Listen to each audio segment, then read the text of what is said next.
같이 읽습니다. 삼손이 여호와께 부르짖어 이르되 주 여호와여 구하옵나니 나를 생각하옵소서. 하나님이여 구하옵나니 이번만 나를 강하게 하사 나의 두 눈을 뺀 블레셋 사람에게 원수를 단번에 갚게 하옵소서 하고. 아멘.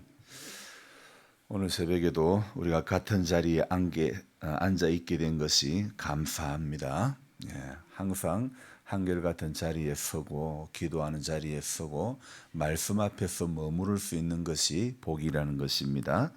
어느 날부터인가 제가 성경을 읽은 후에 글을 적을 때에 무엇을 적어야 될지 참 좀 답답한 거예요.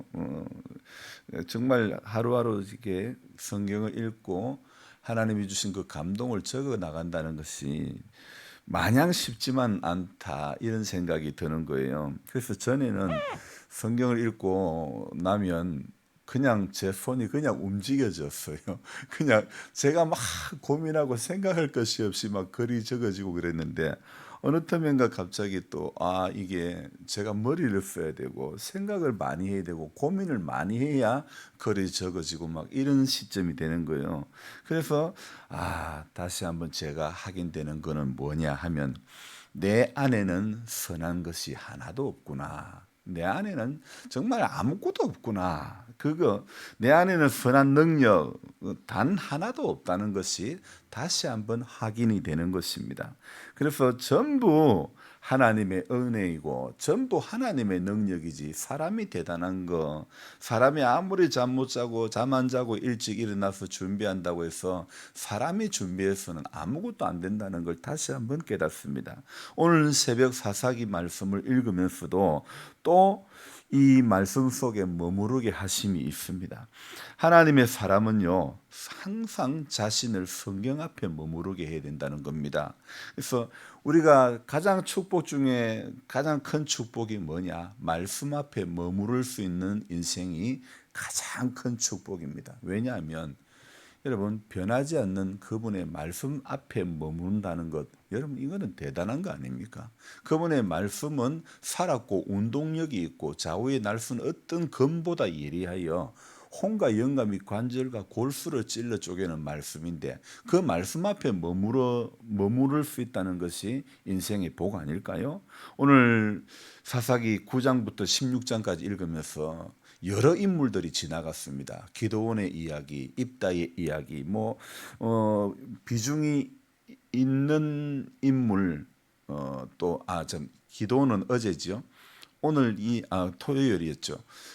9장에 시작하면 아비멜렉 이야기가 나옵니다. 아비멜렉도 나중에 조금 언급하겠지만은 아비멜렉 이야기 나오죠. 입다 이야기 나오죠. 그리고 또 사사기 전체에서 가장 비중이 많이 차지하고 있는 인물이 누구냐면 바로 삼손이라고 하는 인물입니다. 자, 이 삼손 이야기 누구 이야기를 중심적으로 해야 되나 고민을 했었습니다.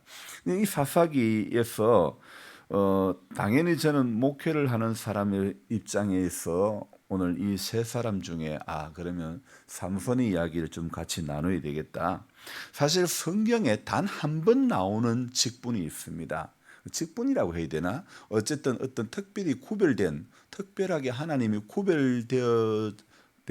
구별해가지고 붙여준 이름이 뭐냐면 나실인이라는 겁니다. 이게 나실인이라는 이 사람은요, 날 때부터 이 사람은 하나님 앞에 구별된 사람으로서 포도주나 독주를 가까이 해서는 안 되고 머리도 잘라서는 안 되고 뭔가 하나님을 위해서 뭔가 구별되어서 이렇게 살아야 할 사람이 바로 나실인입니다. 성경에 단 한 번 나오는 이야기입니다. 그런데 이 나실인이요, 자 어떻습니까? 삼손의 이야기가 사사기 13장부터 16장까지 있는데요.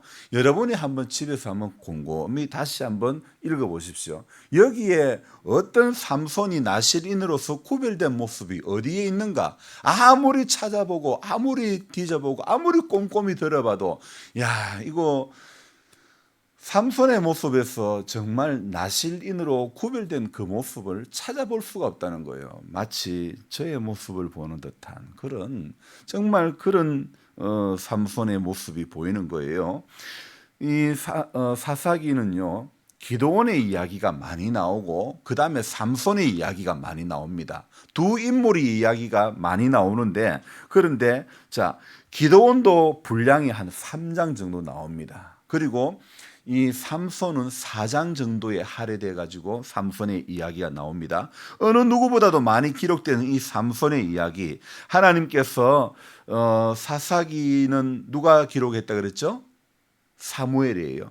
사무엘, 이 저자인 사무엘을 통하여 그의 삶에 멈추서게 하시고 그 많은 분량을 할애해 가지고 그의 이야기를 통해서 우리에게 던져주심이 있다는 겁니다. 삼손의 이야기를 통해서 우리에게 말씀하시고자 하는 바가 있다는 겁니다. 태어날 때부터 남다른 사명을 가지고 태어났던 한 인물 삼손.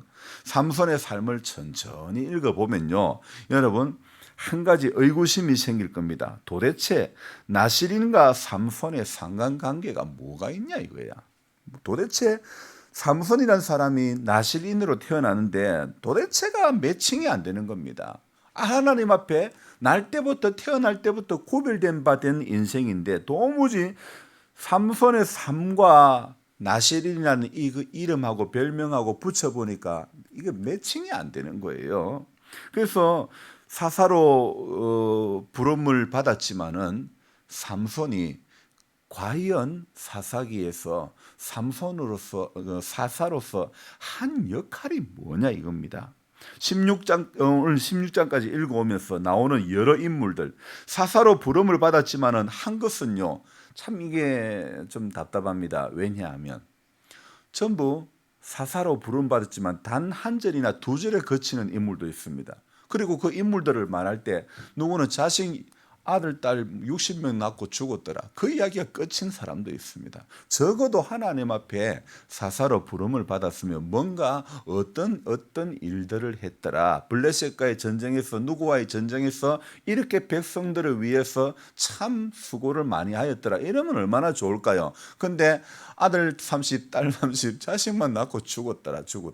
단 한두 절에 그치는 그런 인생들도 있었디다. 자, 말도 안 되는 숫자의 자녀를 낳고 죽은 것, 그게 전부 다인 그런 기록들도 있다는 거죠.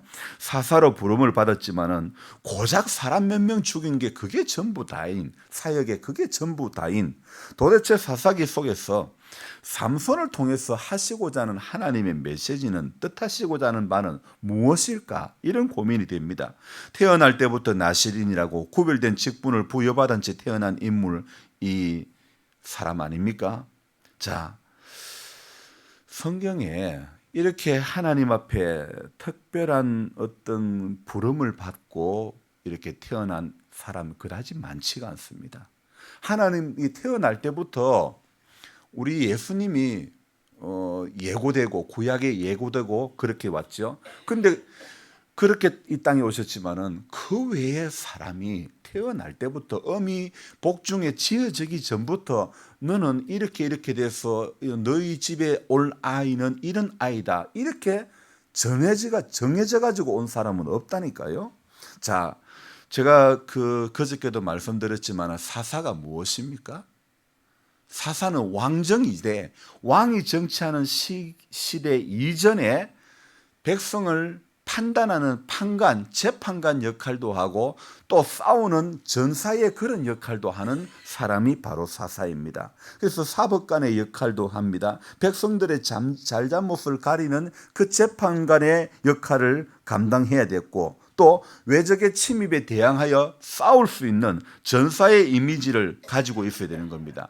그래서 하나님은 어느 날요, 소라 땅 단 지파의 마누아라고 하는 이 가정에, 이 사람 집에 부인이 아기를 못 낳고 있는 이 사람의 집에 하나님의 사자가 나타나는 겁니다. 그리고는 삼손의 출생을 예고를 해주는 겁니다. 마치 예수님의 출생을 예고하는 것처럼요. 그래서 그의 출생의 비밀과 관련돼서 기록된 그 이야기 13장부터 이렇게 보면요, 이거 딱 13장을 시작하는 삼손의 이야기 첫 시작이 13장인데 13장의 그 사건을 들여다보면요, 서두에 어떤 마음이 드냐, 이거 일 낼 사람이다, 이거 뭔가 할 사람이다.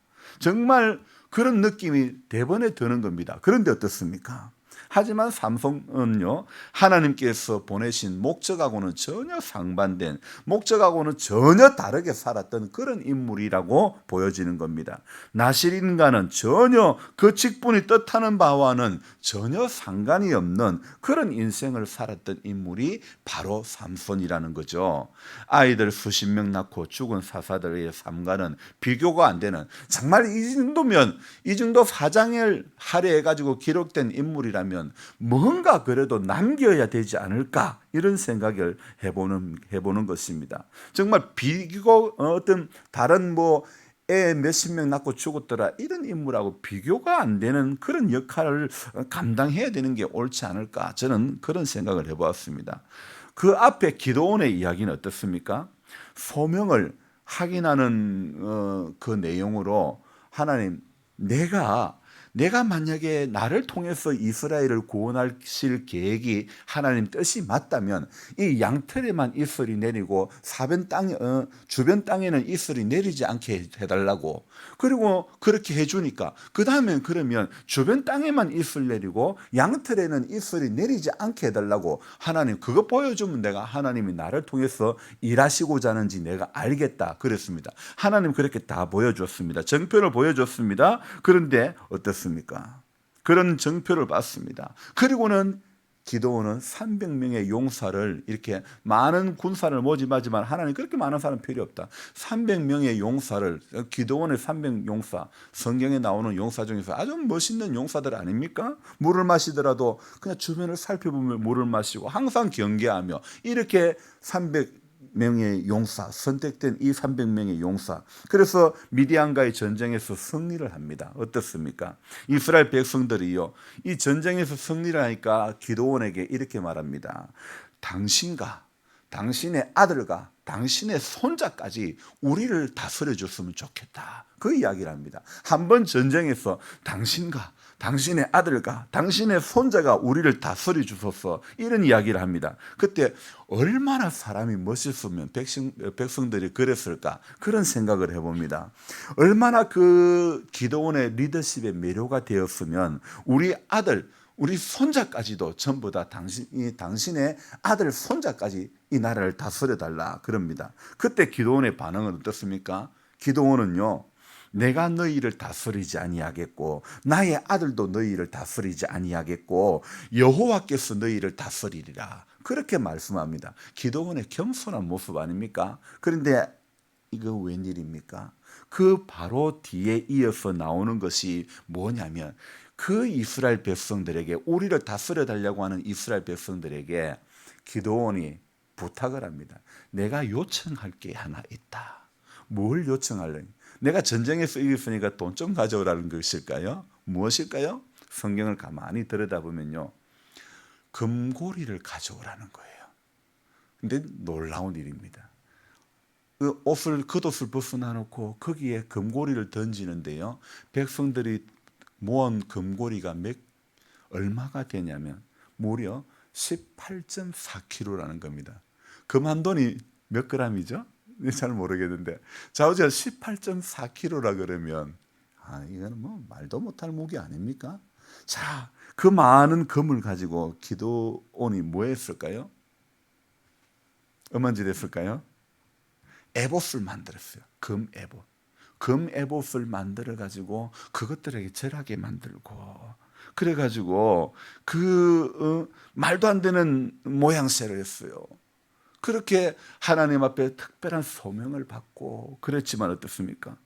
제2계명을 위반한 거 아닙니까? 우상을 만들지 말라 했는데 우상을 만들고 말았지 않습니까? 기도원이 만든 에봇을 자기 성읍의 오브라에 두고, 그리고 온 이스라엘이 그것을 음란하게 이렇게 위함으로 그것이 기도원과 그의 집에 올무가 되었다, 그렇게 성경은 말씀하고 있습니다. 말 그대로 올무가 되는 일이 시작이 됩니다. 언제요? 9장부터 시작됩니다. 기도원이 죽자 이 기도원이라는 사람이요, 또 좀 기가 막힌 게, 아들, 딸, 다른 기도가 안 됐는데 아들 70명을 둔 거예요. 여러 명의 부인을 통해 70의 자손을 두었습니다. 그런데 그뿐 아닙니다. 첩도 두었습니다. 기드온의 첩 중에 한 사람이 낳은 아들이 아비멜렉입니다. 9장에는 아비멜렉의 이야기가 나옵니다. 아비멜렉이 이 기드온이 아비멜렉의 외가가 세겜이란 말이에요. 세겜 사람들의 힘을 힘입어 가지고 한 명이 다스리는 게 낫나, 기드온의 아들 70명이 다스리는 게 낫나, 그러면서 세겜 사람들에게 제안을 하는 겁니다. 그러자 세겜 사람들은 자기 지역 연고고 인척벌이 되니까 이 기드온의 첩의 자식 아비멜렉을 밀어주는 겁니다. 그래서 아비멜렉이 그 나라의 왕이, 세겜에서 왕이 되고 기드온의 70명의 자식을 전부 다, 본부인의 자식을 전부 다 죽여버리는 겁니다. 하나님은 그 과정에서 기적적으로 제일 막내 요담을 살려둬 가지고 나중에 비유를 들어서 말씀하게 했고 이러는 것이 나타나는데요. 이게요, 기드온이라는 사람도 그렇게 하나님 앞에 부름을 받고 또 겸손, 전쟁에서 승리하고 나도 안 다스리겠고 내 아들도 안 다스리겠다 그랬지만은, 아니 그 뒤에 왜 생뚱맞게 금고리를 왜 가져오라 그랬고 에봇을 왜 만드냐고요. 오늘 저는 기드온의 삶을 보면서도 잘 하다가도 끝에 가서 에봇 만들고 백성들로 하여금 그 에봇을 오브라에 두고 음란하게 위하고 그렇게 음은 짓을 하는 거예요. 자, 그래서 저는 보면 야, 역시 아무리 대단한 어떤 정표를 보고 그러더라도 사람 안에는 선한 것이 하나도 없구나, 이게 느껴지는 거예요. 그리고 오늘 삼손으로 다시 돌아와서 이야기해 볼게요. 오늘 우리가 28절 읽었는데요, 28절은 지금 뭐라고 생각합니까? 삼손이 뭐 하는 겁니까? 여호와께 부르짖어. 다른 말로 두 글자로 뭡니까? 기도 아닙니까? 여러분 사사기 전체를 보면요, 사사기에 등장하는 사사가 기도하는 사사가 없어요. 삼손 특별히 하나님 앞에 나실인으로 구별받은 사람이지만은 여기에서 처음으로 기도하자, 처음이자 마지막이라니까요. 여러분, 이게 과연 가당한 일입니까? 하나님께 부름을 받은, 구별되어서 태어나기 전부터 구별되어져 가지고 부름을 받았던 나실인으로서의 삶 가운데서 기도 한 번 없다가 마지막 자기 두 눈이 뽑히고 난 다음에, 그러고 난 다음에 하나님요, 나 이번만 강하게 해주사 나의 두 눈을 뺀 블레셋 사람에게 원수를 단번에 갚게 해달라고 그런 기도를 하는 겁니다. 저는요, 이게 나실인으로 부름받은 사람 삼손의 기도의 처음이자 마지막이었다는 거, 오늘 이 이야기를 보면서요, 인간 안에는 결코 선한 것이 없다. 기도원도 마찬가지고 삼손도 마찬가지고, 이 아무것도 선한 생각이 없고 선한 계획이 없다. 사람이 선하다고 우리 기대하지를 말자는 것입니다. 내가 선하다고 기대하지 맙시다. 원치 않는 바 악을 행하기에 더 빠른 우리 자신이라는 것을 오늘도 우리는 인정해야 되는 겁니다. 그래서 이날도요, 선하신 그분을 바라보며 선하신 그분의 말씀 앞에 멈춰서는 인생이 복이 있다는 겁니다. 여러분, 우리 안에는 결코 선한 것이, 하나님 앞에 그렇게 정표를 보고 대단한, 그렇게 출생 전부터 그런 예고에 의해서 출생을 했던 인물이라 할지라도 그 인물의 삶 속에서는 선함이 없다는 겁니다. 이것은 오늘 우리 누구를 막론하고 우리 안에는 아무것도 선함이 없다는 것을 저와 여러분들이 기억해야 되는 겁니다. 그래서 우리가 구해야 될 것, 우리가 바라봐야 될 것, 우리가 붙잡아야 될 것, 선하신 그분의 계획 속에 내가 들어가고 선하신 그분의 말씀 속에 내가 머무르고, 그래서 그분의 인도를, 선하신 그분의 인도 가운데 내가 오늘도 붙들리기를 사모하고, 오늘 우리가 이 새벽에 기도하기를요, 우리 다 기도해야 될 제목들도 많지만은 그냥 그 중에 가장 기도해야 될 제목, 우리가 붙잡아야 될 제목, 내 안에는 능력이 없기 때문에 선하신 그분의 계획 속에, 그분의 능력 속에 주님 내가 붙잡힌 바 되기를 원합니다. 우리 오늘 이렇게 기도했으면 좋겠습니다. 우리가 할 수 있는 것이, 우리가 결심이 대단한 것도 없고 우리가 능력이 대단한 것도 없고, 제가 새벽에 잠을 주일가면서 이렇게 한다 하더라도 내가 할 수 있는 것은 아무것도 없다는 걸 다시 한번 깨닫습니다. 하나님 은혜 아니면 안 되는 것입니다. 인간이 기도하지 않고는 아무것도 안 된다는 것을 다시 한번 깨닫고, 이렇기 때문에 우리는 기도해야 살구나, 이렇기 때문에 나는 기도해야 살구나, 오늘 우리가 이거 하나 깨달아야 될 줄로 믿습니다. 기도 안 하면 전부 다 무너지는 것은 한순간이구나. 기도 안 하면 전부 선한 계획으로 가지 못하고 전부 악한 계획으로 갈 수밖에 없구나. 이걸 다시 한번 깨닫고, 하나님 앞에 이날도 선하신 하나님을 바라볼 수 있는 그 은혜 가운데 붙들리기를 사모하는 우리 모두가 되시기를 주님의 이름으로 부탁드립니다. 기도하겠습니다. 하나님 아버지, 계속해서 사사기 말씀을 보면서 깨닫습니다. 그때에 왕이 없으므로 사람들이 자기 소견에 옳은 대로 행했더라는 것이 사사기 마지막의 결론인데, 아니 결론까지 안 가도 오늘 기도 삼손의 이야기까지만 봐도 사사로 부름받은 백성을 재판하는 판관의 역할을 해야 될 사람이 자식 70을 낳고 자식 60명을 낳고 이래서 어떤 자기 가사의 일로 인해서 어떻게 사사의 일을 감당할 수 있을까 생각이 됩니다. 주님, 우리가 이 땅에 해야 할 일들이 많지만은 주님은 우리 속에 먼저 그 나라와 의를 구하라고 말씀하셨습니다. 군사로 모집된 자는 자기 일에 얽매이는 자가 없어야 될 터인데, 하나님 오늘 우리 자기 일에 얽매여서 하늘의 일이 보이지 않는 어리석은 인생 되지 않기를 원합니다. 돌아서서 볼 때에 주님 말씀 앞에 머물러 서서 볼 때에 정말 기도해야 될 이유가 너무나 많고, 우리 안에는 선함이 없기 때문에 선하신 하나님을 바라봐야 되겠다, 더 많이 가까이 하고 붙잡아야 되겠다는, 붙들림 바 되어야 되겠다는 생각, 그 생각이 더욱더 많이 들 수 있는 우리들 되게 하여 주옵소서. 오늘도 깨워주셨사오매 깨어 기도하는 자리에서 늘 우리가 이기는 자 되도록, 승리하는 자 되도록 주님 축복하여 주옵소서. 말씀 앞에 머무르는 인생이 축복인 인생인 줄로 믿습니다. 오늘도 말씀 앞에 잠시 머물러서 우리 자신을, 우리가 가는 길을 돌아보고 점검하며, 하나님 주님이 원하는 그 방향, 주님이 이끄는 그 방향 우리가 달려가게 도와주옵소서. 우리 장로님 가정 축복하시고 하나님 믿음 주시기를 원합니다. 은혜 가운데 붙들림 바 되게 해주시고 소망의 주님 더욱더 든든히 붙잡을 수 있는 귀한 가정 되게 하여 주옵소서.